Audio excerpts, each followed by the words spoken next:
আসসালামু আলাইকুম প্রিয় দর্শক শ্রোতা, আমি আজকে আপনাদের সামনে নিয়ে এসেছি কাঁচা কুমড়ো দিয়ে চিংড়ি মাছের ঝোল।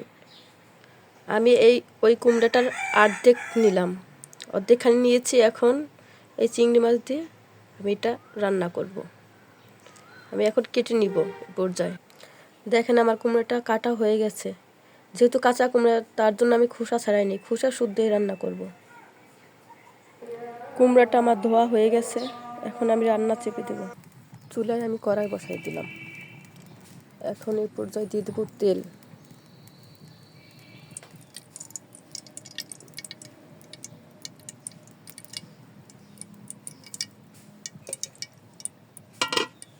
তেলটা গরম হোক।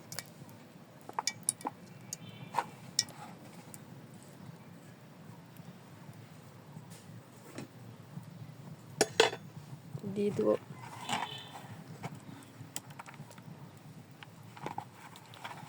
কিপ করা একটা পেঁয়াজ।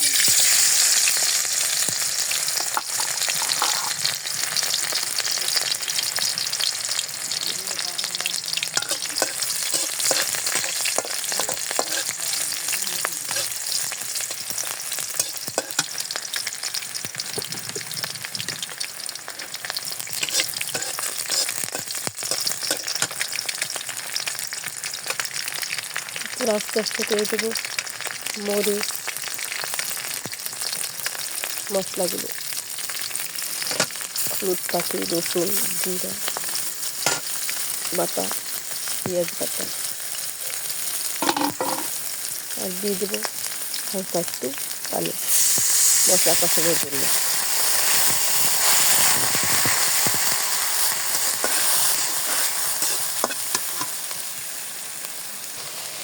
মাছটা আমার প্রায় কষানো হয়ে গেছে।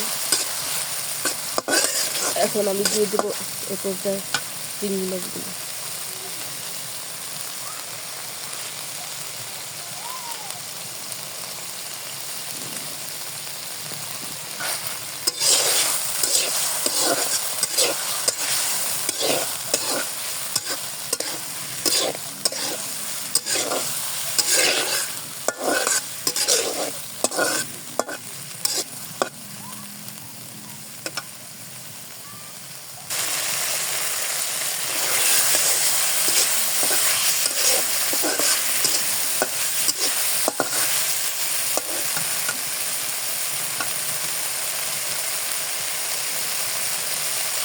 এখন আমি এই পর্যায়ে দিয়ে দেবো কুমড়া পাতাগুলো।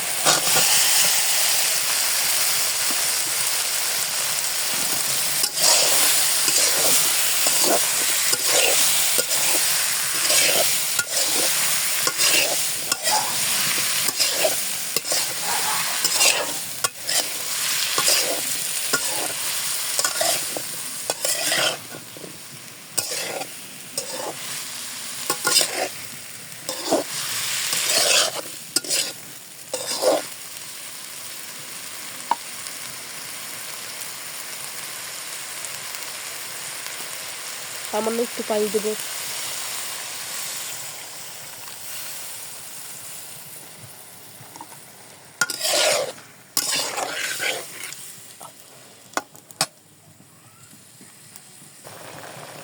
এখন আমি কুমড়োটা ঢেকে দিব সেদ্ধ হওয়ার জন্য। 3 মিনিটের জন্য ঢেকে দিচ্ছি। ঢাকনাটা আমি উঠিয়ে দেখবো। এখন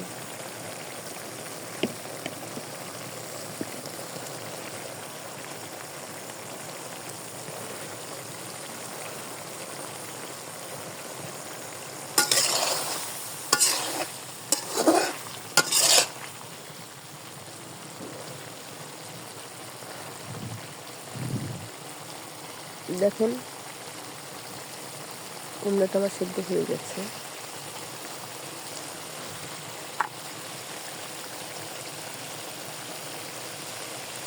এ পর্যায়ে আমি চিনি দিব 1 টেবিল চামচ। আপনারা চাইলে নাও দিতে পারেন, হালকা মিষ্টির জন্য, যেহেতু কাঁচা কুমড়ো তার জন্য দিলাম।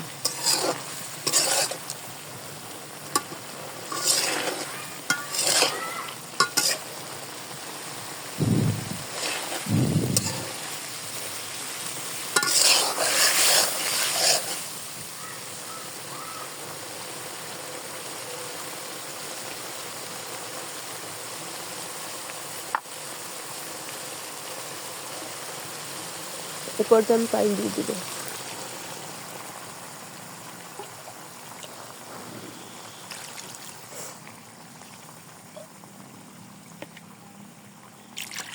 তিন কাপ পানি দিলাম কুমড়ো অনুযায়ী। দেখেন ওয়াও কালার আসছে। আমার মনে হয় 3 কাপে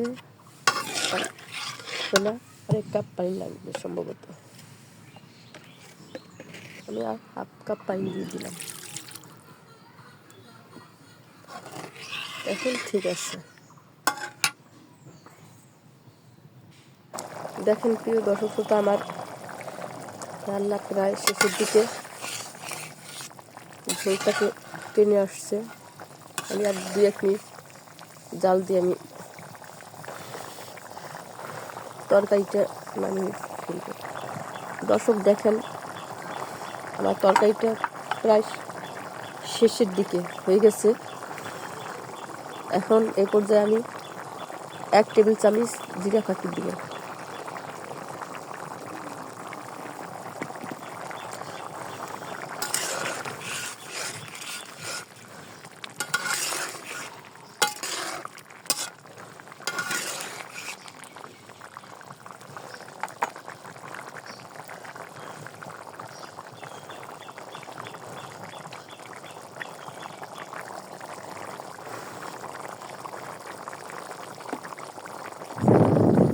রান্না আমার এখন হয়ে গেছে। আমি এই পর্যায়ে ধনে পাতা ছড়িয়ে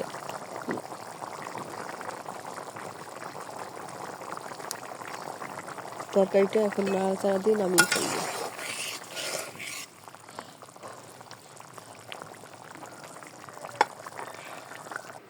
দেখুন প্রিয় দর্শক শ্রোতা, আমার রান্না কমপ্লিট। এখন পরিবেশন করেছি আমি। আবার নতুন রান্না নিয়ে আল্লাহ বাঁচায় রাখলে কালকে দেখা হবে। আল্লাহ হাফেজ। এ পর্যন্তই।